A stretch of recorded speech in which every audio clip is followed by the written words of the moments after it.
Bonjour tout le monde, bienvenue au podcast du Cégep. Aujourd'hui, on va parler de diversité de l'enseignement. Je me présente, Joëlle Durand, étudiante en gestion et intervention en loisirs. Je vais animer le podcast avec mon collègue Émile Olivier. Oui, moi je suis Émile Olivier, je suis conseiller en communication au service des communications. Mon rôle aujourd'hui, ça va être d'appuyer Joëlle dans les discussions, être aussi un gardien du temps. Puis je vais m'assurer bien sûr que les discussions se déroulent dans le respect. On est des grandes personnes, fait que ça va bien aller. Donc voilà, je vais me forcer pour être à la hauteur de vos cerveaux, mesdames et messieurs les enseignants. On y compte bien. On va avoir plusieurs thèmes aujourd'hui. On va parler de votre parcours, on va parler des technologies, puis on va parler du futur de l'enseignement. On peut présenter peut-être nos trois enseignants. Enseignante, Nadine Coulombe. Bonjour. Michael Redmond. Enchanté. Et Karina Soucy. Bonjour. Vous enseignez dans quel domaine? Moi, je suis prof de sociologie, principalement au département de sciences humaines, mais il m'arrive aussi de me commettre dans des disciplines contributives pour donner des cours de sociaux. Moi, je suis au département de gestion intervention en loisirs, donc au programme technique.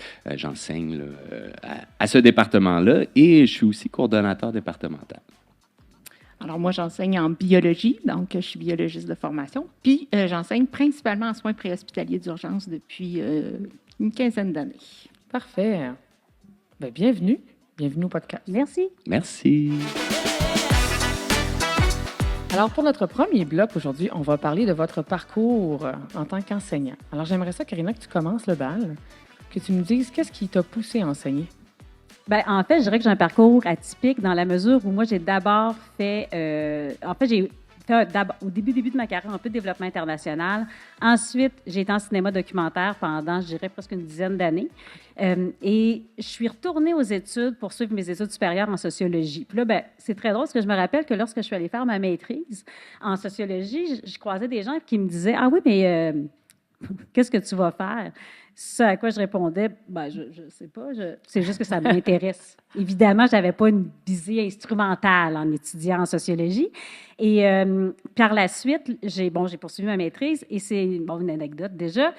Je croise une de mes anciennes profs du cégep ici au Café L'Innocent parce que j'étais en train de faire mon terrain de recherche et on jase, puis elle me dit hey, « Qu'est-ce que tu fais de bon? Ça fait longtemps qu'on t'a vu. » Genre, j'étais en train de terminer mon mémoire de maîtrise en sociologie, puis elle me dit « Ah, il va y avoir une tâche au cégep de Rivière-du-Loup l'année prochaine.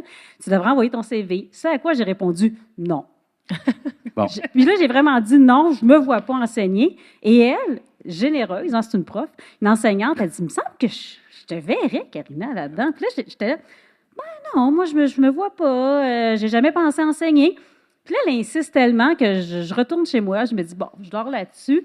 Puis là, je me dis, moi, j'ai été travailleuse autonome à ce moment-là, jusqu'à ce moment-là. Je me dis, ben, j'envoie mon CV. Je l'essaie, on verra s'il me rappelle. Puis, on verra. Puis, si j'aime pas ça, ben, j'aurais essayé pendant 4 mois. Puis, ça aurait été comme un contrat. Là, dans le fond, c'est pas plus grave. Bref, je me rappelle très bien de mon premier cours, c'était avec SPU Nadine, avec ma gang en sociologie de la santé. Je me rappelle, j'étais au Taché, je suis revenue et je riais toute seule dans le stationnement parce que je me suis dit, ben voyons donc, je suis une prof. J'ai adoré ça. Ah, c'est fantastique. Et toi, Michael? Moi, je dirais, ce qui m'a amené à l'enseignement, c'est vraiment mon but de transmettre ma passion pour le loisir. Comme je suis en gestion intervention en loisirs, le loisir a toujours fait partie de ma vie, mais je m'en suis rendu compte tard. Moi aussi, j'ai un parcours atypique. Je me suis d'abord orienté en kinésiologie. Donc moi, j'ai un baccalauréat en kinésiologie. J'ai déjà travaillé dans un gym, tout le kit. Mais à côté de ça, je travaillais dans les camps de jour, je donnais de la formation pour les animateurs de camps de jour, les coordonnateurs. J'ai donné de la formation pendant 10 ans. Puis finalement, à la fin de mon bac, je me suis bien rendu compte que c'était cette passion-là qui m'allumait. J'ai fait mes stages pour les Jeux du Québec et puis ça m'a amené à me réorienter en loisirs. Puis il a fallu que je retourne sur les bancs d'école. Puis je suis venu ici, au cégep de Rivière-du-Loup, et j'avais moi aussi une anecdote par rapport à ça. Moi, j'avais une enseignante, Marie-France Roussel, qui enseignait dans le temps. Elle disait, toi, un jour, Michael, on va enseigner ensemble. Et puis, je l'ai remplacée. Donc, elle a quitté, puis j'ai pris tous ses cours. Donc, on n'a pas enseigné ensemble, mais j'ai eu l'occasion de voir ce qu'elle avait. Là. Fait que, voilà. c'est ce qui m'amène comme enseignant au Cégep de Rivière-du-Loup. Et puis, tu es resté, donc j'imagine c'est parce que tu aimes ça. Ben, j'adore. En fait, j'ai toujours donné de la formation, donc j'aimais transmettre cette passion-là, de voir que je pouvais faire la différence dans la vie d'une personne. Puis au niveau collégial, ben, c'est une clientèle que j'apprécie énormément. Donc voilà, c'est ça qui m'a réorienté. J'ai été sur le marché du travail pendant un bout de temps là, pour aller me chercher de l'expérience, mais dès qu'il y a eu un poste qui est ouvert au Cégep, j'ai appliqué, puis je l'ai eu. J'étais bien content. Mais là, toi, comme kinésiologue, ça veut dire qu'on peut quand même te poser des questions. Oui, c'est sûr, ça date d'une quinzaine d'années, là, mais oui, c'est toujours d'actualité, puis assurément que, ouais. Ah, c'est drôle. Je trouve ça drôle d'entendre les autres parler de leur... Parce que tantôt, Karina, puis tu me disais, tu dis, ben oui, toi, Nadine, tu es une prof. En fait, je suis pas une prof. Donc, moi, j'ai commencé comme pour vouloir être prof, par exemple. Donc, je me suis inscrite en enseignement primaire parascolaire. Alors, c'est ça que je voulais faire. Après une semaine de cours, j'ai tout abandonné. J'ai dit, non, c'est pas vrai. Dès que j'ai assisté au cours Histoire du Québec, là, Histoire de l'éducation au Québec, j'ai tout abandonné. J'ai dit non, je ne ferai pas un bac là-dedans, c'est pas vrai. Puis, ben, je tripais sur la biologie, j'avais trippé. Puis, c'est drôle parce que le professeur qui m'avait enseigné plusieurs années plus tard, pendant un congrès de la QPC, celle qui m'a donné la piqûre de la biologie, elle reçoit un prix, puis je suis à l'AQPC. Alors, je suis allée la remercier parce que je lui ai dit que si j'étais assise dans la salle, c'était grâce à elle. Parce que j'ai fait mon bac en bio, puis ensuite de ça, j'ai travaillé comme assistante de recherche, donc à l'Institut Maurice-Lamontagne à Montjoly. Puis ensuite de ça, ben, j'ai eu une possibilité d'enseigner à l'université comme chargée de cours. Fait que j'ai accepté. Expérience très difficile quand tu es jeune, que tu as presque ou sinon moins d'âge que les étudiants. Donc, par la suite, ben, c'est une histoire d'adon qui prend mari, prend pays. Je me suis retrouvée à Rivière-du-Loup. J'avais pas de job. Il s'est ouvert une tâche pour enseigner la bio. J'ai embarqué là-dedans et j'ai découvert une passion. Et j'enseigne depuis maintenant 25 ans donc, au Cégep. Très cool. J'adore enseigner. J'en suis dans mes dernières années, mais j'adore être avec les étudiants. C'est vraiment donc quelque chose qui m'allume. Donc, 25 ans, Nadine. Moi, 5 ans ici au 5 Cégep de ans. Rivière-du-Loup. 9-10. 9-10, quand même. Donc, vous faites partie de générations différentes, dans vos âges aussi. On peut dire que vous avez à peu près 10 ans de différence chacun. Qu'est-ce qui est dans votre personnalité va vous aider à développer une approche de l'enseignement que vous allez privilégier? Quelle est votre approche à chacun? Est-ce que votre âge fait une différence? Est-ce que ce que vous avez traversé dans votre vie, comme en étant jeune, adolescent, on n'a pas eu les mêmes décennies? Quelle approche vous privilégiez comme enseignant? Bien, là, je vais me permettre peut-être de prendre cette question-là parce qu'en fait, moi, des fois, je me méfie comme sociologue des réflexions juste générationnelles parce que je pense que ça va de soi que si on regarde autour de nous, on a des gens qui ont le même âge que nous puis qui n'ont pas du tout les mêmes intérêts, les mêmes approches. Donc, des fois, ça peut être peut-être une analyse qui nécessite peut-être un peu plus de densité. Là, c'est-à-dire que effectivement, on peut avoir des éléments de similitude. Bon, évidemment, Émile, toi, si on enseignait ensemble, on ferait des blagues de François Pérusse en enseignant. Ça, oui, peut-être qu'il y a un élément générationnel par rapport à ça. Mais je dirais que sinon, moi, quand j'enseigne, là, des fois, je vois petite Karina dans la classe, qui n'est pas nécessairement une fille ou pas nécessairement un gars, mais c'est-à-dire quelqu'un qui a un rapport que je me reconnais en disant, oui, cette personne-là a un rapport assez semblable aux études, et pas juste aux études. Hein, je veux dire, moi, j'ai donné là, dans le carrefour quand même lorsque j'étais étudiante. Mais donc, il y a des éléments où je pense qu'on observe quand même des manières d'apprendre qui ne se transforment pas complètement non plus. Donc, c'est ça. Donc, peut-être l'élément par rapport générationnel, je ne sais pas. Cela étant dit, moi, qu'est-ce qui m'inspire? Bien, j'ai hâte de vous entendre là-dessus, mais moi, évidemment, mes meilleurs modèles comme prof, c'est les profs que j'ai moi-même aimés. C'est-à-dire que moi, les profs, là, que je me disais, pourquoi ce prof-là ou cette prof-là, j'avais le goût d'aller à ses cours. Qu'est-ce qui fait que ce prof-là ou cette prof-là, à l'université, j'avais juste le goût de choisir des cours. Ça m'est arrivé même jusqu'à la fin de mon parcours académique où je me rappelle très bien d'avoir pris un séminaire dont le sujet m'intéressait moyennement.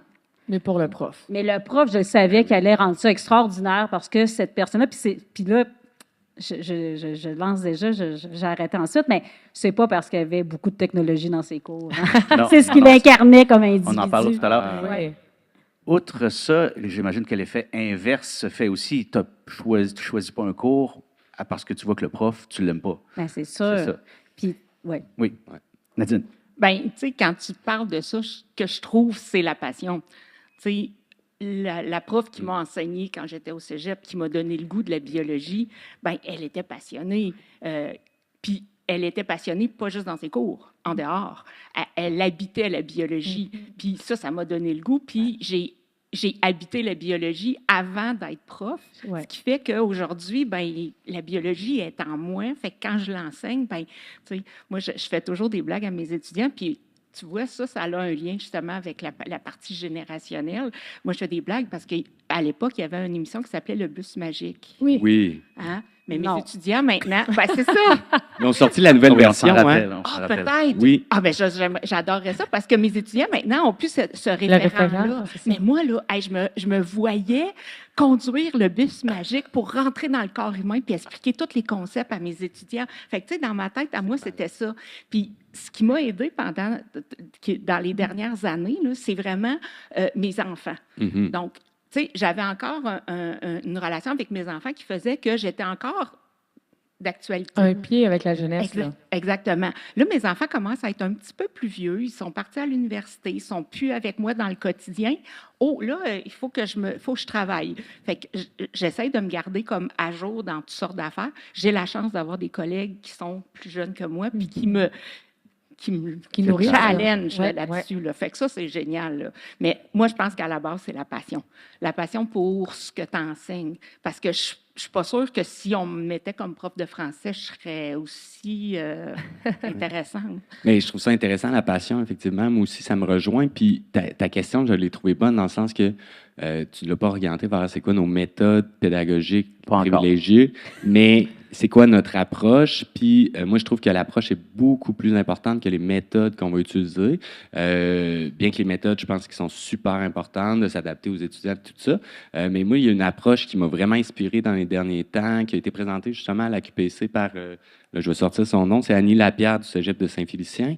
En fait, c'est l'humilité pédagogique. Donc, une approche d'humilité pédagogique quand on se met en position d'enseigner devant un groupe, je trouve vraiment ça intéressant. Si ça vous tente qu'on en reparle plus longuement, ça va me faire plaisir d'en parler avec vous. Oui, c'est une bonne idée parce que moi, l'humilité, c'est peut-être pas la. Il va falloir qu'on en discute. On en discutera. Non, mais blague à part, tantôt, ce que tu disais, là, c'est qu'en fait, moi, souvent, je vais dire à mes étudiantes, moi, la sociologie, c'est mon mode de vie. En fait, c'est ce que le soir, là, moi, je lis des essais sociologiques la fin de semaine. Là. Ben, c'est-à-dire que pour moi, ma formation, c'est pas des études qui se sont terminées. C'est un intérêt constant, c'est ma lunette, c'est ma manière de regarder le monde. Donc, pour moi, ben oui, ça m'habite. Donc, parfois, je leur dis souvent, des fois, je disais, ben, si vous voulez entrer dans ma vie, puis je disais, ben, avoir une idée de ce à quoi ça ressemble, je vous avertis, vous allez peut-être trouver que c'est un peu aride, là. Hein, c'est un peu austère, mais tu sais, moi, ça me fait vraiment plaisir le soir d'être avec ma tisane puis mon essai sociologique. Mais ce qui fait, par contre, que je reste assez proche des objets puis des enjeux de préoccupation actuels parce que je ne reste pas avec des éléments qui m'ont été enseignés à la base. Donc, évidemment, puis je dirais que ma discipline, elle appelle ça, mais ce serait possible, là, de s'asseoir. Que en tant qu'enseignant, vous êtes beaucoup dans la réflexion de votre matière puis de vos méthodes d'enseignement. Est-ce que vous êtes est-ce que tous les soirs, vous lisez des choses comme Karina sur votre domaine? Vous êtes passionné par le domaine. Est-ce que vous avez ce même workaholisme, là? Ben, Pas autant que Karina, pas autant que Karina, mais c'est quelque chose qui me passionne. Puis, tu sais, je veux dire, ma biologie s'est transformée vers la technique ambulancière. Fait que je suis devenue comme, tu sais, je me suis orientée vers ça. Puis moi, mon désir le plus cher, c'était que ce que je vais enseigner, ça fasse sens pour l'étudiant. Tu sais, il faut que ça soit utile, il faut que l'étudiant soit capable de l'utiliser dans son métier. Que ça soit Tu sais, tangible. Exactement. Fait que, tu sais, ça, c'est important. Fait que, tu sais, je lis pas des essais sur la biologie, mais je vais écouter des émissions aussitôt que je vais lire que je vais avoir un article sur quelque chose qui peut avoir un lien avec ce qu'ils vont faire. Donc, ça m'allume. Mais je le faisais comme loisir, hein. Je tiens juste à dire que c'est même pas pour Ouais. le travail. Ben Même oui. quand je travaille pas puis j'enseigne pas, pour moi, c'est un loisir. Oui, c'est ça. en fait. C'est un intérêt que tu as à l'intérieur de toi. Puis, tu sais, je comprends très bien cet intérêt-là. Moi, je suis intéressé par la vie en général, hein. Je suis un passionné de la vie. Toutes les particularités de la vie vont m'interpeller. Donc, oui, je passe plusieurs heures à lire beaucoup de choses, autant des essais sociologiques que des innovations pédagogiques. Tu sais, tout m'intéresse, même des choses moins pertinentes. Mais ça, tu sais, ça fait partie de notre quotidien. Ceci étant dit, oui, tu sais, ça fait partie de la passion, je dirais. Puis moi, c'est mon désir de rester en contact puis de connecter avec le plus grand nombre, d'être le plus inclusif possible aussi dans mes méthodes d'enseignement, puis en me connectant à différents sujets, puis en étant capable de discuter d'un peu de tout avec toutes les personnes, parce que je me suis intéressé un jour à cet essai-là ou à ce point de vue-là, ben, je trouve que c'est une belle diversité qu'on a à avoir comme enseignant, là, du moins pour moi. Oui, puis mais là, vous parlez beaucoup de technologie sans en parler en même temps. Moi, j'aimerais ça savoir par rapport à ça, là, parce que c'est là, on parle de la passion. Puis, Karina, tu parlais que tu n'as pas nécessairement aimé les professeurs qui sont avec beaucoup de technologie dans les cours. C'était pas forcément ça, c'était plus leur passion qu'ils livraient dans leur cours. En fait, leur connaissance et leurs compétences. Moi, si on veut me faire aimer un cours ou un prof, je veux apprendre, je veux être nourrie. Donc, il y a quelque chose dans les profs que j'ai aimés, c'est les profs qui avaient une culture générale extraordinaire, mais qui sont des bons conteurs ou des bonnes conteuses aussi. C'est-à-dire que moi, je pense que les bons profs, c'est des gens qui arrivent à être en mesure de partager un bagage de connaissances, de mon point de vue, remarquable, mais de le rendre digeste. C'est de la vulgarisation. Oui. Oui, puis il y a quelque chose dans l'humour quand même. Hein? Moi, j'ai des profs que j'ai eus là, qui sont des érudits extraordinaires, mais qui avaient un sens de l'humour qui faisait qu'ils me racontaient des mythes. Moi, je ne suis pas très ferrée là, dans les mythes, la mythologie, puis tout ça. Mais qui réussissaient à nous le rendre. Puis évidemment, c'était hilarant, ben, de mon point de vue, là, évidemment. De savoir, c'est l'humour, ça dépend de où on se situe, tout ça. Mais donc, pour moi, ça, là, des profs où j'avais l'impression que je ressortais, mais vraiment avec... J'avais Animé, appris, oui, puis j'avais appris quelque chose. Moi, c'est ça qui m'anime, là. C'est pas pour rien là, que je continue à vouloir me former puis me frotter aussi à des idées différentes, parce que moi, en fait, je ne tiens pas à nécessairement ce qu'on soit tous d'accord. Ouais. Je suis vraiment curieuse d'entendre des points de vue différents. Cela étant dit, si j'ai réfléchi à quelque chose, moi, j'aime le frottage d'idées, mais d'essayer de se convaincre, pas nécessairement. On n'est pas. Parfois, ça ne sera pas possible de se Juste convaincre. partager les points de Mais vue. parfois, je veux dire, non, mais à l'épreuve des faits, je me suis aussi beaucoup intéressée au mansplaining. C'est évidemment, à l'épreuve des faits, parfois, il y a des gens qui sont plus compétents que d'autres dans certains domaines. Moi, dans ce temps-là, j'écoute. Oui. Parce que je veux apprendre, en fait, que je suis aussi là, une éternelle étudiante. C'est bien pour les étudiants d'être confrontés à différents profs avec différentes techniques essentiel. aussi, Nadine. Tellement. Essentiel. Je pense que puis c'est peut-être un peu ce que moi, je me reproche à moi-même. Donc, vu que j'ai pris beaucoup d'espace en biologie dans la technique technique de soins préhospitaliers d'urgence, ils ont juste un prof de bio. Ils savent pas c'est quoi enseigner la bio autrement. Donc, ça, je trouve ça triste pour eux autres. Ils ont d'autres profs, donc ça, c'est parfait, mais ça prend une diversité. Tu n'as pas le choix. Puis, ça prend une diversité de profs. Ça prend aussi une diversité comme prof de technique. Moi, je suis pour la diversité de toutes. Donc, quand j'enseigne, puis des fois, les étudiants, ils trouvent ça drôle parce que des fois, je vais juste hausser le ton, si c'est possible, parce que je parle très fort. D'ailleurs, c'est dans mon couloir, les gens ferment toutes leurs portes parce que sinon, ils ont accès à tout mon cours. Donc, mais tu sais, je vais parler fort, je vais changer de place dans la classe. Je pense qu'il faut aller chercher toutes les différentes sphères. Donc, ça, c'est essentiel. Fait que la diversité, autant des profs que le prof lui-même dans son enseignement. Puis, oui, effectivement, je pense qu'il faut diversifier nos méthodes. Il faut se diversifier en tant qu'enseignant, du moins pour s'adapter aux étudiants, parce que les étudiants n'aiment pas non plus toutes les mêmes méthodes pédagogiques. Fait que d'avoir des enseignants différents, c'est super. Moi-même, en tant qu'enseignant, je me dis, qu'est-ce que je peux faire pour diversifier mes méthodes? Puis, j'aime pas ça être confortable dans la vie. Fait que moi, je me pose souvent la question à savoir... Puis je reviens à l'humilité pédagogique, mais est-ce qu'on a vraiment besoin d'être un expert dans un domaine pour faire cheminer un étudiant vers une recherche qui va au-delà de ce qu'on pourrait lui montrer dans le cours, où on doit être un bon accompagnateur, un bon facilitateur vers la connaissance? Tu es en train de décrire le rôle d'un coach de vie.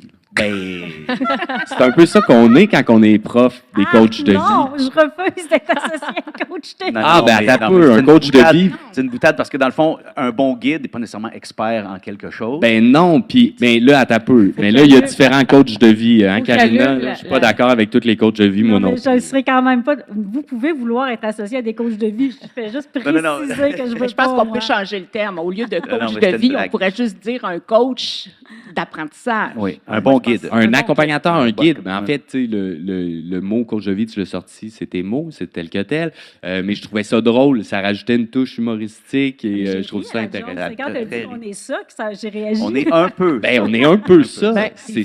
Il faut comme enseignant, que vous semiez quand même de l'intérêt chez les étudiants. Assurément. Parce que c'est ce qui va faire qu'ils vont après ça être inspirés comme vous avez été inspirés, puis qu'ils vont poursuivre leurs études. On cherche toujours le déclic. Hein? C'est-à-dire que moi, j'ai l'impression que comme élève, quand on a, puis étudiante, quand on reçoit un déclic d'un prof, nous, comme prof, ce qu'on souhaite, c'est toujours créer ça, de susciter ce déclic initial qui fait qu'à un certain moment, il y a des étudiants qui vont dire « Hey, moi, ça, là, c'est la discipline. Ça, c'est une pensée avec laquelle j'ai jamais été mis en contact. » Donc, ce déclic-là extraordinaire, mais ce ne sera pas le même pour tout le monde non plus, parce qu'on a une diversité d'étudiants. Non, assurément, mais oui. Mais juste pour rebondir là-dessus, là, quand il y a un étudiant qui vient te voir et qui te dit « Hey, ton cours, là, ça a vraiment fait la... » Pas à cause du contenu, mais de la manière dont tu l'apportais, de la manière dont tu nous faisais réfléchir sur les sujets.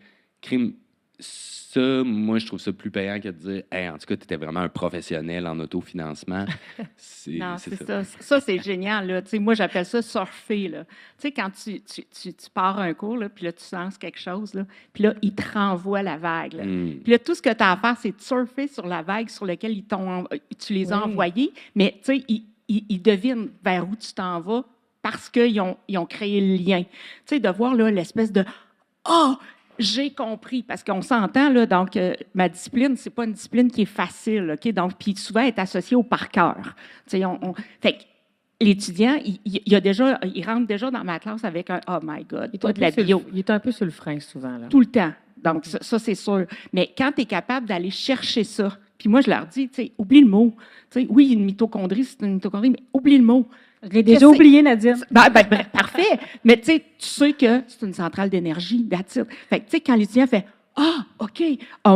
Moi, là, ça, c'est ma paye. Là. Je veux dire, OK, j'aime ça que mon compte de banque se remplisse, là, mais c'est ma paye d'avoir ça dans ma classe. Là. » Ou quand tu réussis à les amener à quelque part qui ne veulent pas aller ou ne sont pas habitués d'aller. Moi, en loisir, je me fais un plaisir dans mes cours d'intégrer la philosophie.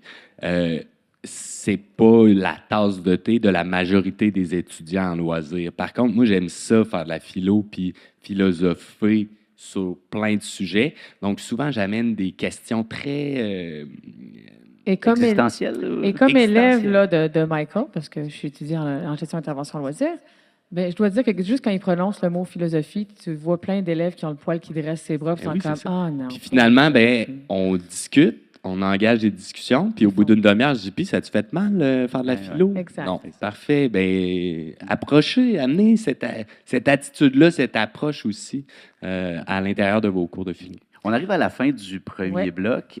Avant de passer à la petite pause et au deuxième bloc, moi, j'aimerais savoir quel genre de technologie vous utilisez dans vos cours. En avez-vous une ou des techniques qui remplacent les technologies? Est-ce que les acétates, ça fonctionne? Ça fonctionne. C'est une technologie. Bravo, Karina. Mais là, je vais être impressionnée si tu utilises encore les acétates. Non, mais je dis le mot acétate, mais il m'arrive Pour ton d'utiliser PowerPoint. des PowerPoint. Ouais. Oui. Ben oui, oui. aussi. Ben, moi aussi, PowerPoint. Ben, je pense que le PowerPoint, ça doit être la base, pas mal. Ouais. C'est encore drôle. Je dirais, nous autres, dans notre contexte de formation délocalisée, tu sais, la technologie est omniprésente. Là. On a une caméra dans le fond de la classe, 2 écrans, notre cours est sur Moodle. Donc, tu sais, on fait affaire avec la technologie de par le fait qu'on fait affaire avec des étudiants à distance et en présence.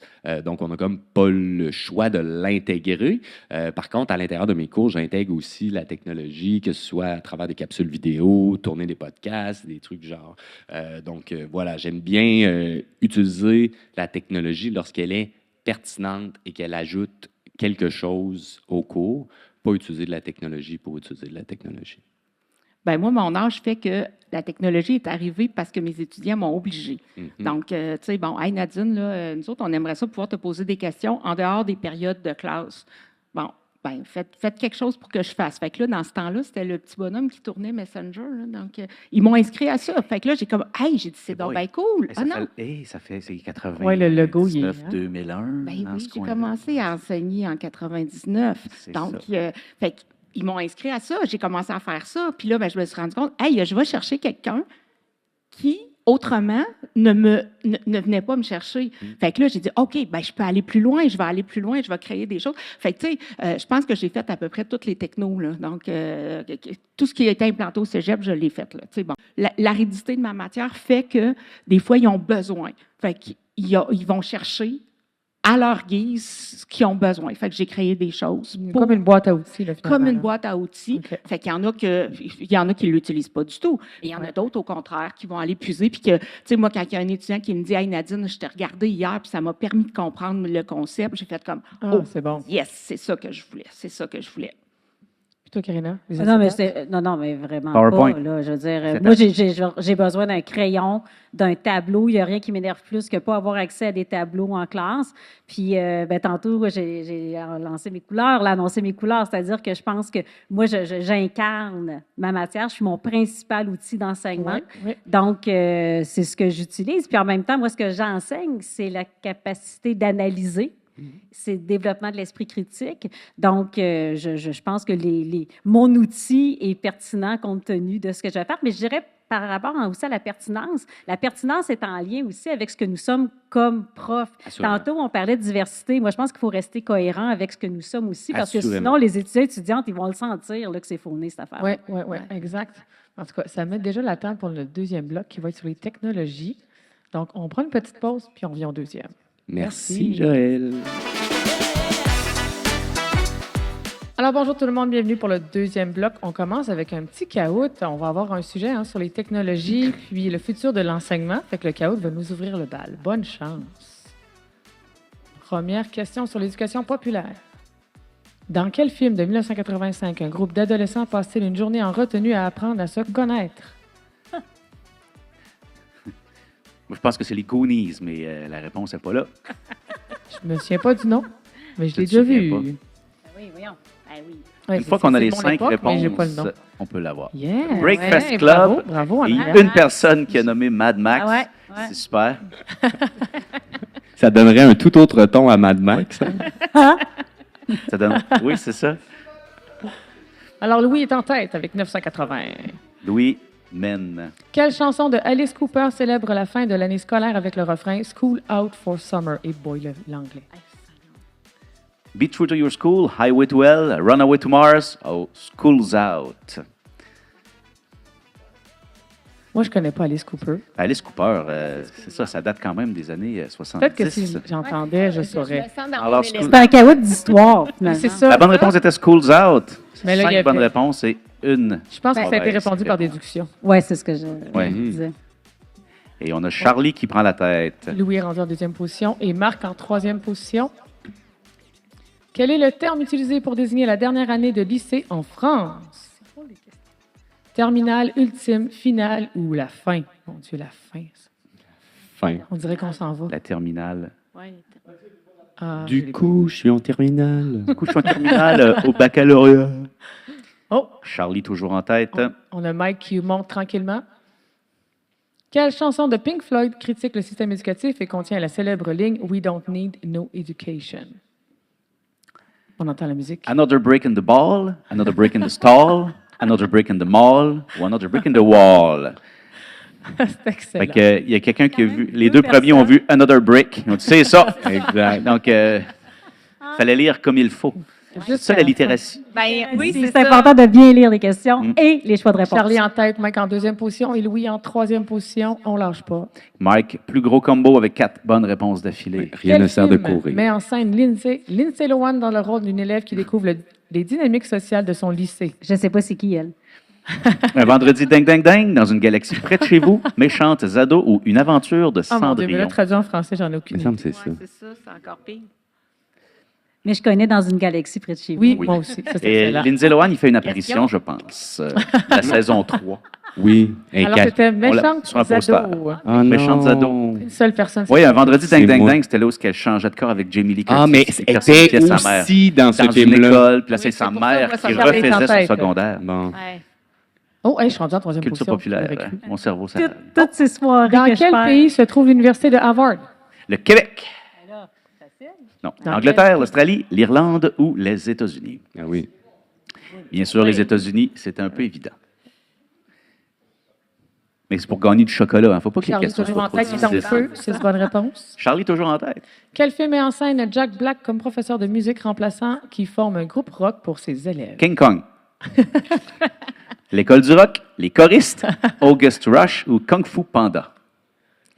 Yes, l'école du rock. Bravo tout le monde. Tellement un bon film. Je pense que c'est rendu Ouais, comme c'est un film de Noël dans Télé Je l'ai Ciné jamais Cadeau. vu. Moi, ça passe à Je- Ciné Cadeau à chaque Je l'ai année. jamais vu. C'est quand même bon. Je Et sais pas. les jeunes jouent D'où la parfait. passion. Qui est Charlemagne? Qui est Charlemagne?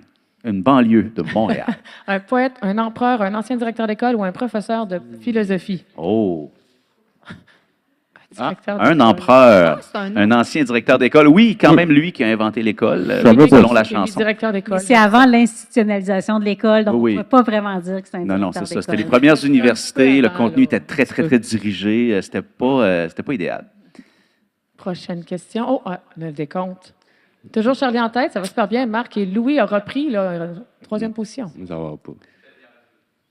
Quel film raconte l'histoire d'un professeur d'anglais inspirant ses élèves dans un internat strict?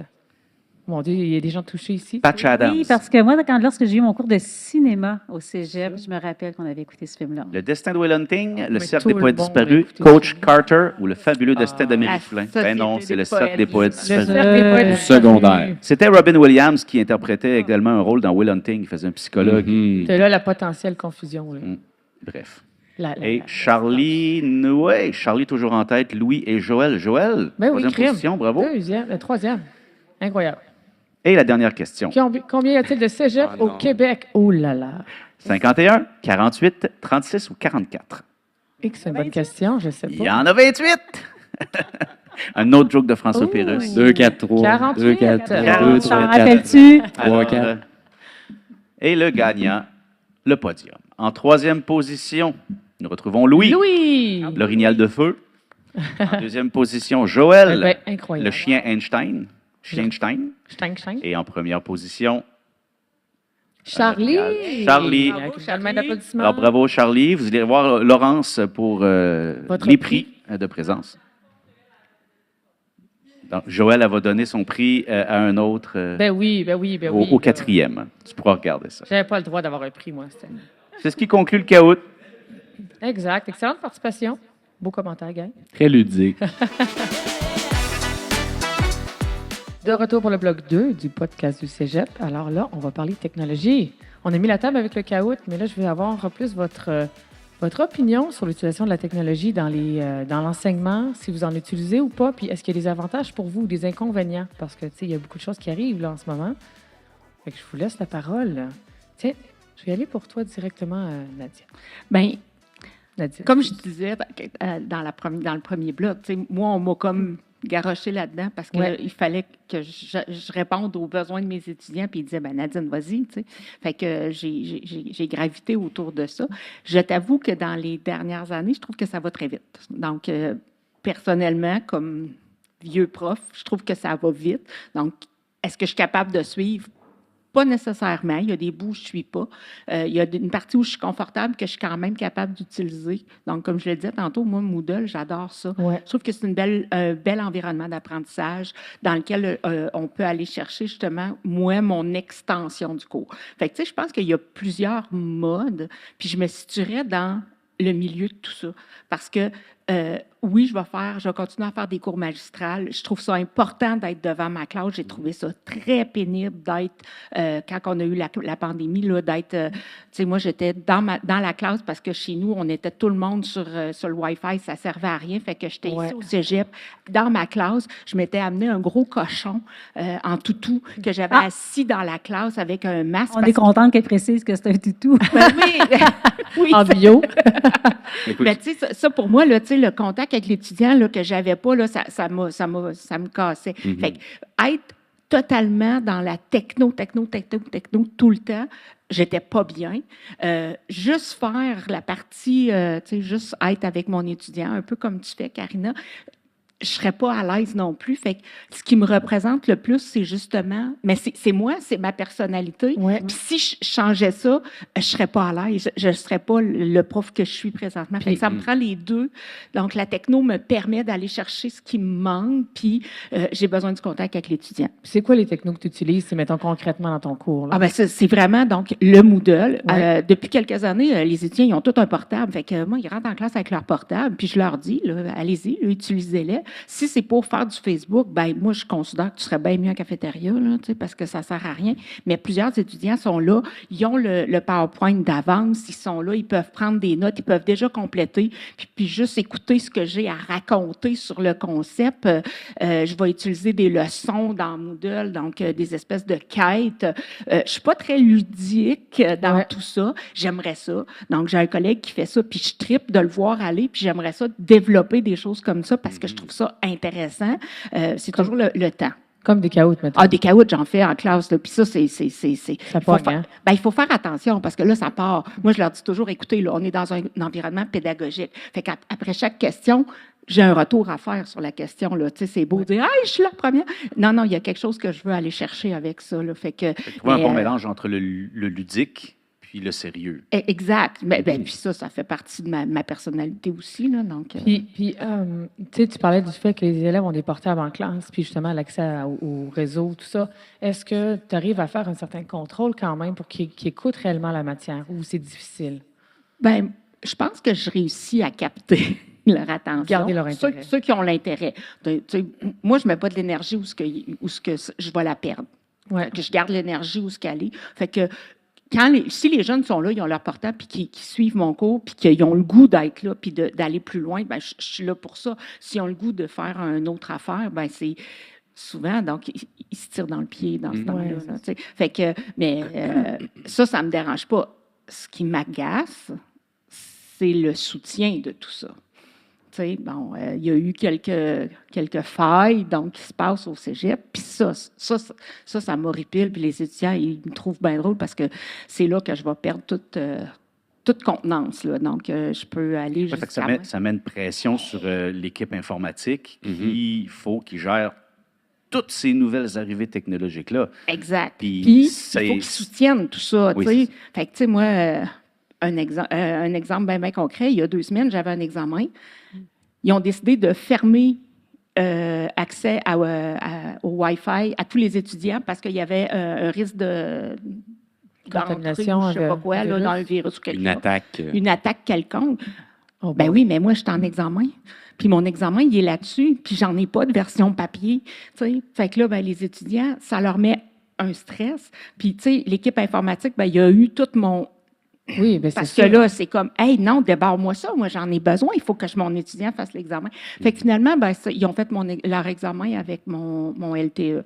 Donc, j'ai ouvert mon LTE pour qu'ils puissent faire leur examen. Fait que, tu sais, il faut que tu vives avec ça, par exemple. Ouais. Tu sais, il y a des profs qui ne seraient pas capables de vivre avec cette pression-là. Bon, j'ai fait du comodal un peu comme toi, là, donc j'avais un site à distance là, pour enseigner. J'ai fait de l'enseignement en ligne, complètement en ligne, donc mes étudiants étaient Gaspé puis Outaouais, puis tu sais, je suis à l'aise avec ça, je me sens pas mal dans ça. Fait que tu sais, ce qui fait que je vis cette pression-là de soutien. Avantages, inconvénients techniques, il y a un peu des deux. Oui, assurément. Puis, tu sais, je viens de te toucher avec ça. Puis, l'important, c'est de mettre en place des moyens. Là, ben, tu as parlé de ton LTE, tu en avais un. L'accès à la technologie est là. C'est quoi un LTE? Le C'est le LTE, réseau là, c'est cellulaire. une clé réseau. Puis le cégep en a d'ailleurs. Fait que si jamais à un moment donné ça te réarrive, tu peux faire la demande au cégep pour avoir une clé LTE. Puis si c'est pour un besoin pédagogique, il devrait t'en fournir. C'est quand même une bonne nouvelle qu'on ait ça au cégep. Nous, c'est essentiel. C'est un bon plan B. C'est pas le meilleur plan à garder en tête, mais c'est un bon plan B. Moi, au niveau de l'intégration des technologies, j'aime l'image de la béquille versus le levier. Parce que je pense qu'une béquille peut devenir un levier, mais le levier aussi peut être une béquille. L'important, c'est que la technologie ne devienne pas une béquille à l'enseignement, c'est-à-dire quelque chose sur laquelle on s'appuie pour bien faire notre travail, mais plutôt un levier pour nous pousser ailleurs, pour aller chercher davantage d'engagement des étudiants, aller chercher leur intérêt, diversifier nos méthodes pédagogiques pour s'assurer de répondre à l'ensemble des besoins qui sont de plus en plus diversifiés. On ne se le dira pas, là, on ne se le cachera pas. Là, On va se le dire, par On va se exemple? on va se le dire, on ne se le cachera pas. Ouais. Mais il y a beaucoup de besoins, en tout cas du moins, ils sont davantage identifiés. Puis il y a des services en lien avec ça là, qui sont mis en place, mais c'est important de les prendre en considération, ces besoins-là, qui n'ont pas toujours été pris en considération, je crois. Mais moi, ce que j'entends, c'est un préjugé qui demeure favorable envers les nouvelles technologies. C'est-à-dire que ce que j'entends quand tu dis qu'il faut le prendre en considération. Préjugé ou... un préjugé favorable. Un préjugé favorable ou eux autres, ils parlent par leur expérience. Oui, C'est pas un mais par préjugé. exemple, ce que je veux dire, c'est la dernière partie, c'est-à-dire quand Michael nous dit, puis je ne veux pas te... Ben non, il n'y a pas de tu sais, problème. Mais c'est genre, par exemple, de dire, ben il y a plusieurs types de besoins, puis pour l'engagement de l'étudiant, ben pour moi, c'est comme un préjugé favorable de présumer que parce qu'on va utiliser les nouvelles technologies, ça va susciter l'engagement des étudiants. Je ne dis pas que c'était le cœur de ton propos, là, cela étant dit, mais il en demeure pas pour moi l'engagement. Je ne vois pas en quoi les nouvelles technologies Sont nécessaires. à l'engagement des étudiants et des étudiants. Je ne dis pas qu'ils sont nécessaires. Puis, tu sais, ça, je pense que c'est important. C'est Mais un outil supplémentaire, il y a- un levier. Exactement. comme Puis, tu je pense qu'il y a un intérêt de beaucoup d'étudiants Oui. en lien avec ces technologies-là. C'est sûr, sauf que d'un autre côté, puis je ne dis pas que c'est mal, je dis simplement que moi, je me méfie toujours des solutions mur à mur. Mhm. Peu importe que ce soit en pédagogie ou que ce soit dans le monde social. Assurément. Donc, les solutions mur à mur. Donc, j'ai vraiment l'impression qu'à un certain moment, cette idée des nouvelles technologies qui est portée puis qui va être valorisée, il faut se méfier, en fait, penser que ça va être la réponse, en fait, au point de vue de la pédagogie. Dans les années 2000, le gouvernement Charest avait Ben fait oui. installer des tableaux numériques Oui. interactifs. Personne ne savait comment s'en Ben servir, mais c'était un investissement, c'était Oui, beau. c'est la nouvelle Les technologie. jeunes sont sur le iPad, Ben oui. fait que là, on fait ça. Ils vont faire On dirait ça. que, je me permets un commentaire, Ouais, on vas-y. dirait que souvent, certaines catégories de gestionnaires sont impressionnés par les possibilités d'une technologie et puis ça vient avec les sous, mais pas avec le support sur comment s'en servir, comment que ça devienne un bon Puis- levier. Puis peut-être un regard critique aussi de se dire, ben à quoi ça va servir? Parce qu'une nouvelle technologie, encore faut-il se poser la question, pourquoi tantôt, Nadine, tu le disais bien, tu disais c'est un prolongement de ma classe, c'est un prolongement de mon cours. voilà. Donc là, on dit, ah ben oui, je peux comprendre ce que tu fais avec ça. En même temps, est-ce que parce qu'il y a des nouvelles technologies, c'est un vrai enjeu, là, en fait, là. Puis c'est un vrai enjeu. Tu sais, on parlait tantôt du rapport en classe puis l'usage en classe. Ben, tu sais, moi, j'ai un rapport ambigu, disons, avec l'autorité. Et ce qui fait que moi-même, comme prof, je ne tiens pas à être dans une posture autoritaire de surveillance avec mes étudiants et mes étudiantes. Donc, à un certain moment, puis j'entends ce que vous me dites de dire, ben là, moi, je ne mettrai pas de l'énergie où les gens ne s'engagent pas, mais en même temps, ces jeunes-là grandissent dans un contexte où il y a une banalisation de l'usage des écrans. Ouais. C'est des outils, là, par exemple, les téléphones, là, c'est des outils qui sont faits pour créer une forme de dépendance. Donc, moi, comme prof, là, quand j'ai ces jeunes-là, puis j'ai beau leur dire, vous n'utilisez pas ces outils-là, à un certain moment, là, je le vois bien que quand ils le font, là, c'est même pas conscient, c'est un réflexe. C'est devenu un réflexe de dire, je vais vérifier. Il y a Donc, 3 secondes de pause, j'ai-tu des oui, notifications? Ouais. donc, Ouais. moi, comme prof, il y a un certain moment où, puis moi, c'est comme ça que je le présente, en fait, aujourd'hui. Maintenant, quand je le représente dès le premier cours, là, pourquoi j'ai décidé que j'investissais de l'énergie dans le fait que je ne souhaite pas qu'ils utilisent ça en classe, parce que ça demande bien plus d'énergie comme prof. Hein? Ce serait bien plus facile que je décide de laisser aller.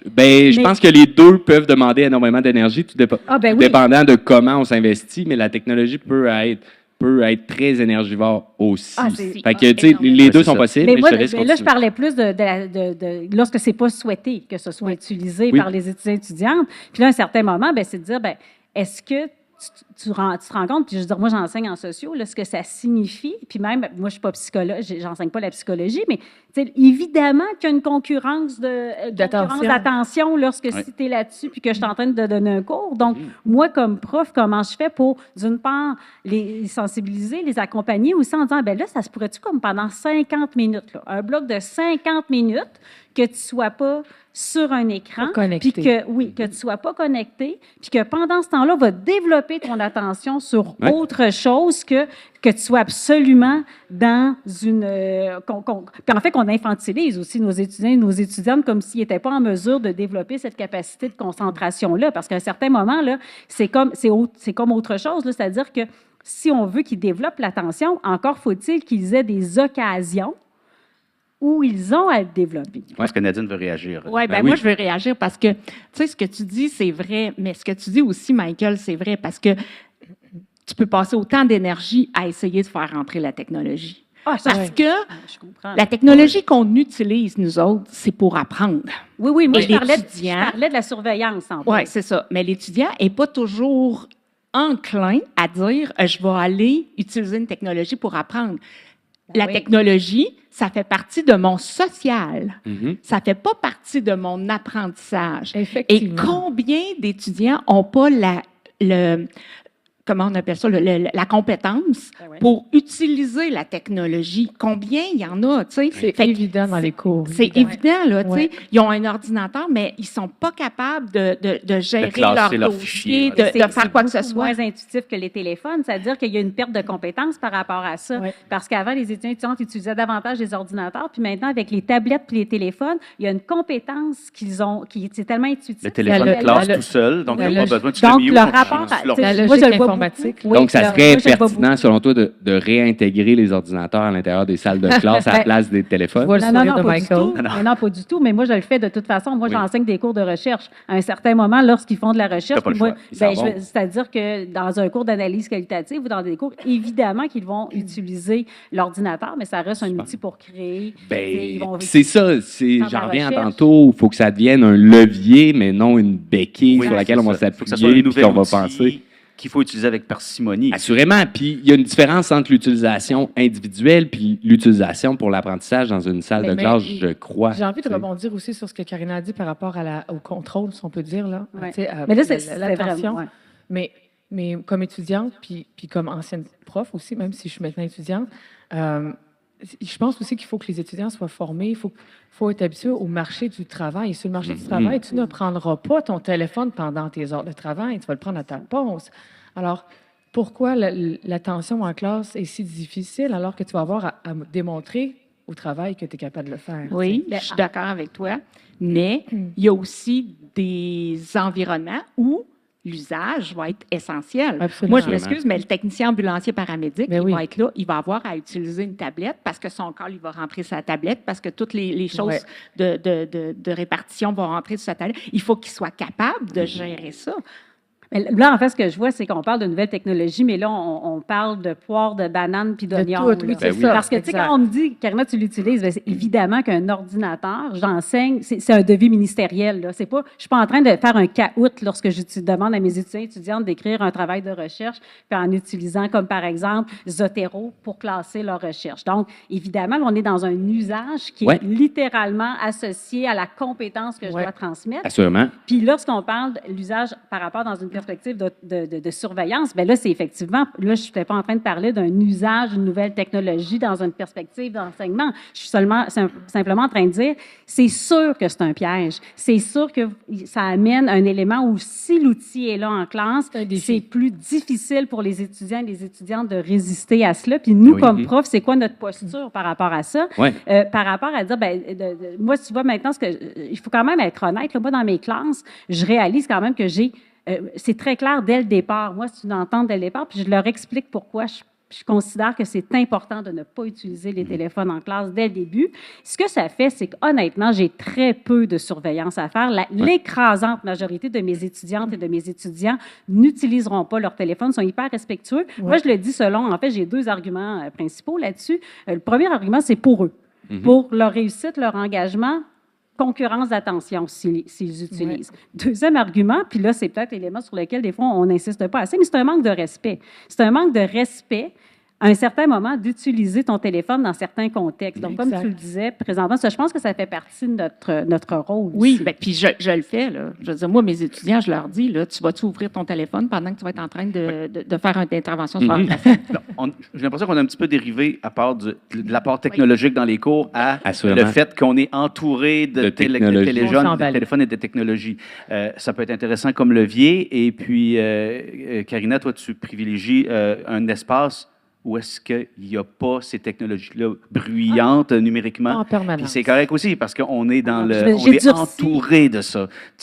J'ai 100 000 durci à l'heure ma tout le temps. ligne, là, moi, Ben en oui. fait, même, je dirais, dans les dernières années, je suis même devenue plus rigide que je l'étais par rapport à ça parce que je sens le besoin. Non pas que je pense que mes cours doivent ressembler à tous les cours, mais je pense que c'est important qu'il y ait des espaces où on réfléchit en incarnant, en fait, en quelque sorte, un certain recul par rapport à ça. Ben, tu vois, c'est ça, c'est tout relatif à la matière, au contexte. Puis je reviens à quelque chose que tu avais dit, Michael, dans le premier bloc, quand tu disais, ben, il faut que ce soit pertinent. Assurément. Il faut que ça apporte quelque chose. Oui. Il y a des activités qui se font très bien sur tablette, mais qui se font aussi très bien sur papier. Absolument. Puis j'en sors des histoires de Oui, papier. c'est pas une puis panacée, c'est pas parce qu'il y a une application qui existe que tu peux pas le faire. Tu sais, Non, assurément. Puis, tu sais, moi, je suis pas...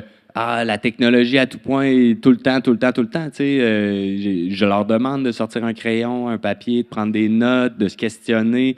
Tu sais, donc, mais je trouve qu'il y a une belle façon d'intégrer la technologie à l'intérieur des cours pour susciter de l'intérêt et de l'engagement chez certains étudiants, Ouais, pas mais nécessairement pas tous, tous. hein. Non, effectivement. Mais Est-ce là, qu'on parle je- d'intelligence artificielle? Ah, ben justement, Ah, c'est ben qu'on s'en là. allait. Puis, Michael, je pense que tu es un bon porte-parole de l'intelligence Eh boy. artificielle. Hein, Porte-parole, t'es payé par qui? Le cégep de Rivière-du-Loup. Eh boy. OK. Fait que parlons-en. Si vous l'utilisez, est-ce que vous êtes pour?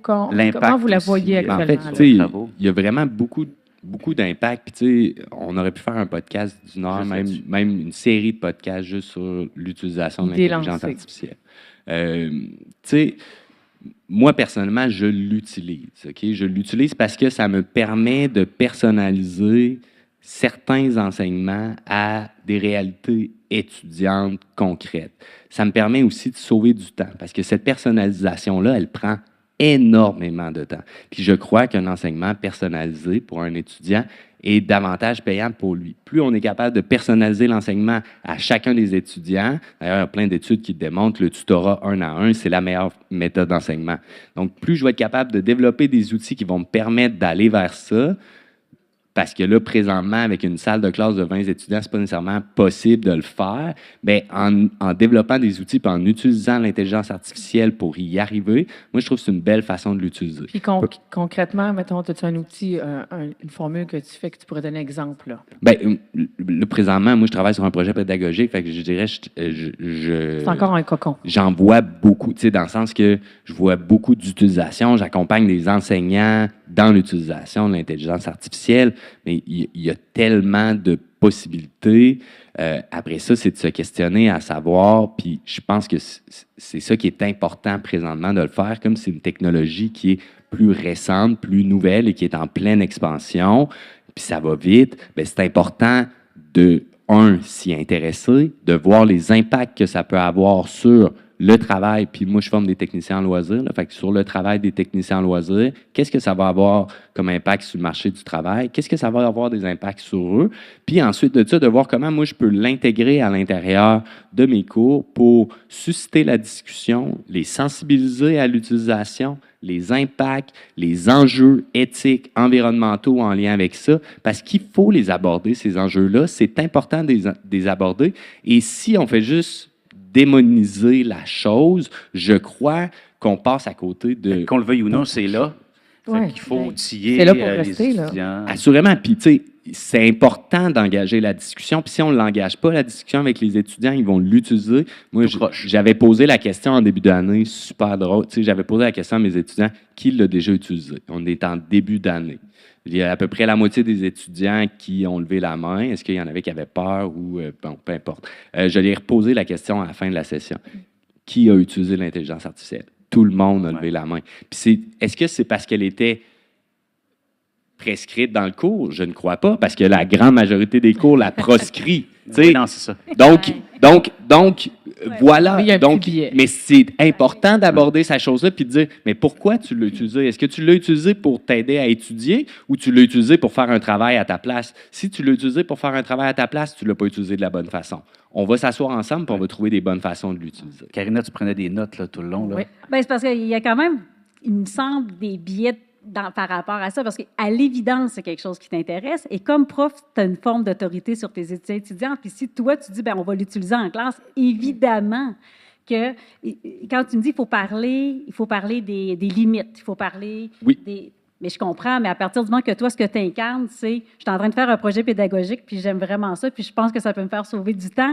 Évidemment que ça reste des paroles, mais il y a ici, Ça a on un impact. n'incarne pas. Ben oui, c'est dire que puis je veux dire, Ouais. ça va, mais il faut être conscient, toi aussi, où tu te situes par rapport à ça. Puis comme Assurément. prof, Je suis- évidemment Ouais, je pense que être tu incarnes ça, tu incarnes quelqu'un qui est favorable, puis tu viens en quelque sorte légitimer l'usage de cela en classe. Là je suis consciente qu'il y a plein de gens là, qui vont, puis il y a plein de profs qui vont considérer. Moi, d'ailleurs, je pense qu'on devrait refaire le calcul de la CI des profs, parce que moi, clairement, En je peux fonction pas de l'intelligence je peux pas artificielle. l'utiliser tant que ça, l'intelligence Ouais, c'est artificielle, que je pense que je vais continuer à travailler fort. Mais, OK. Mais- Michael ben, est clairement attends un peu. favorable. Oui. Pourquoi il faudrait être défavorable? Ben, moi, en fait, c'est pas que je suis défavorable ou favorable, ça existe. Donc, la question n'est pas de savoir est-ce que je suis pour que ça existe ou que je suis contre ça existe. Ça existe. Ça va de soi. Moi, ce qui m'intéresse, c'est comme prof. Quelle est la posture que je dois adopter comme prof? Je veux dire, il y a plein de spécialistes qui s'intéressent à l'intelligence artificielle, qui ont peur qui ont des inquiétudes sérieuses par rapport, par exemple, à des éléments comme la démocratie. Les enjeux environnementaux, là, c'est beau des nommer, là, mais c'est terrible, Oui, les c'est conséquences. terrible. Assurément. Ouais, ouais. Des gros Les serveurs. conséquences, Ouais. c'est terrible. Et là, moi, ma vraie préoccupation comme prof, c'est le risque réel d'appauvrissement de la pensée. Oui, oui. C'est-à-dire qu'à un certain moment, il y a un vrai appauvrissement. Puis c'est pas juste Karina Soucy qui dit ça parce qu'elle est un peu réfractaire à la technologie. Là. Et les plus grands penseurs, chercheurs qui s'intéressent, qui ont développé à cela, réalisent qu'ils sont en train, ils ont créé un monstre, là, puis que cette affaire-là existe. Donc, moi, comme prof, j'ai une responsabilité en fonction de ce que moi, j'enseigne des étudiantes à développer une capacité d'analyse, puis développement de l'esprit critique. Assurément. Évidemment que je dois m'assurer que leurs réflexions, ils en sont les maîtres. Oui, puis là-dessus, moi, j'ai envie de rebondir aussi un petit peu parce que quand on parle d'appauvrissement de la pensée, je suis d'accord qu'il y a un risque, tu sais, comme étudiante, je le perçois, là, je veux dire, ça peut être tentant de justement faire, entre guillemets, faire son travail par l'intelligence artificielle, quoique Au ça moins donne jamais des t'aider, là. résultats très, très extraordinaires. Oui, mais Mais- encore faut-il être capable de le voir que Oui, c'est pas ça. un résultat Exactement. extraordinaire. Ben, c'est Puis, ça. puis l'autre chose, c'est je pense que on doit peut-être être plus dans la vision en ce moment. L'éducation n'aura pas le choix de toute manière, vu la présence d'intelligence artificielle, d'être dans la prévention, donc dans l'éducation de comment l'utiliser pour que ça ait un gain sur notre intelligence puis sur notre temps. Tu sais, nous amener à aller plus loin que nos premières ébauches d'idées, peut-être. Peut-être nous amener des pistes aussi de recherche sur Internet, parce que quand on est capable d'avoir des ressources avec l'intelligence artificielle. Fait que je pense que ça, de cette manière-là, ça peut nous aider à pousser plus loin, mais effectivement, c'est un piège dangereux. Puis là, je vois... C'est qu'on ne le saura jamais, c'est ça Non, c'est l'affaire. ça. C'est quand dire comment on fait pour savoir qu'on va plus loin. Comment on fait, nous, pendant qu'on agit là-dedans, Ouais. sans recul, pour savoir si on est en train de bien le faire C'est ou pas le trop faire. On va le nouveau savoir pour un le jour, savoir, mais on ne en le saura fait. pas maintenant. Ouais. Donc, il faut être prudent. Nadine, Ben, elle tu vois, veut la vieille réagir. prof que je suis, et donc, il y a été un moment où on a sorti la vidéo. Hey, là, c'est devenu, hey, ça va remplacer les profs. Je pense que la différence est plus dans la vitesse à laquelle ça va. Parce que, tu sais, la vidéo, elle s'est installée, puis finalement, on s'est bien rendu compte que ça n'avait pas ça. Moi, là, je suis de l'époque où l'ordinateur est arrivé. Moi, j'ai Oui. frappé mes premiers travaux, je les écrivais à la main, je les ai tapés à machine, puis après ça, l'ordinateur est arrivé, puis j'ai eu un gain de temps, mais j'ai aussi une perte. Mais Puis c'est sûr. aujourd'hui, en rétroaction, je suis capable de voir que, tu sais, qu'est-ce que je suis capable d'aller chercher de ça, puis qu'est-ce que je suis capable de pas aller chercher là. Tu sais, fait que là, je pense que c'est pas nécessairement l'intelligence artificielle comme la vitesse à laquelle ça va. Oui. Parce que c'est tellement rapide comme arriver et comme, tu sais, là, il va falloir qu'on s'ajuste. Moi, je m'excuse, là, mais il me reste 1 an et demi, OK? Donc, l'intelligence artificielle... Non, C'est ça. non, C'est mais correct. c'est vrai, tu sais, il me reste 1 an et demi. C'est tellement un gros monstre devant moi. Pas monstre péjoratif, mais monstre dans le sens où juste essayer d'écrire quelque chose pour demander quelque chose. C'est Écoute, long. moi, je trouve la bonne formulation. Puis, tu sais, je vois ça, puis ça me fait réellement peur. Je l'utilise très peu. Les fois où je les ai utilisés, j'ai fait « Oh mon Dieu, oui, je peux gagner du temps. » Quand j'entends des étudiants me dire « Hey, moi, j'ai fait ça, Nadine, j'ai pris ton PowerPoint, je l'ai mis là, puis ça m'a sorti une série de questions. » J'ai fait « Mon Dieu, ça doit pas être trippant, ça. La prof qui a encore envie d'enseigner pendant des centaines d'années dit « Ah oui, ça, c'est cool. Ça, c'est un bel outil. » Mais je trouve que ça va vite. Ça va trop Puis, vite. Je pense que, justement, tu sais, oui, il ne faut pas le démoniser, comme on a démonisé le vidéo, comme on a démonisé Internet, la Internet, calculatrice. Corrige tes fautes à calculatrice, l'époque, on ne sera etc. plus écrite. C'est ça. Fait que, tu sais, c'est la vitesse. Donc, il moi, ne je faut pense pas faire l'erreur de voir ça comme une sorte de Qui va remplacer. qui va tout changer. C'est pas une selon toi. panacée. Je pense pas que c'est ça. Non. Je pense pas que ça soit une panacée C'est ça. puis une résolution à tous les problèmes du monde. Puis ça se débranche aussi, il y a un off dessus. Assurément. Ouais, mais ça... Ouais, en tout cas, on Donc, n'aura pas... l'être Inquiétude, humain. prudence Oui. et motivation. Ben, tu sais, en même temps, je crois être énormément nuancé. Puis, je pense que c'est important de l'être d'un côté comme de l'autre. Je vais arrêter là parce que je pense qu'on est limité on est- dans le Ben, temps, ça mais va être- j'aimerais Faudra vraiment en faire un autre au C'est ça, complet exact. là-dessus. Assurément. C'est pas une question qui sera retravaillée, là, mais Projet mais pédagogique. juste pour bien fermer, là, une phrase, 30 secondes chacun. L'avenir de l'enseignement, voyez ça comment? Ça peut être un mot. Moi, je dis souvent que je suis sociologue, pas astrologue. Aucune idée. Est-ce que non, l'enseignement a un avenir? Ben oui. Bon, OK, voilà. Bon, déjà, on est content. Oui, c'est ça. Aimer enseigner, c'est la profession la plus extraordinaire au monde. Et moi, j'ai envie de préserver ce lien pédagogique avec mes étudiantes et mes étudiants. Ouais. Moi, je pense qu'on est dû pour réfléchir à quoi va avoir l'air l'éducation dans le futur. Donc, dans les 10 prochaines années, j'aimerais qu'on vive une révolution aussi grande que celle qu'on a vécue dans les années 70, qui a vu le jour des cégeps. C'est mon ambition. Une Est-ce mise que ça à va jour. être ça?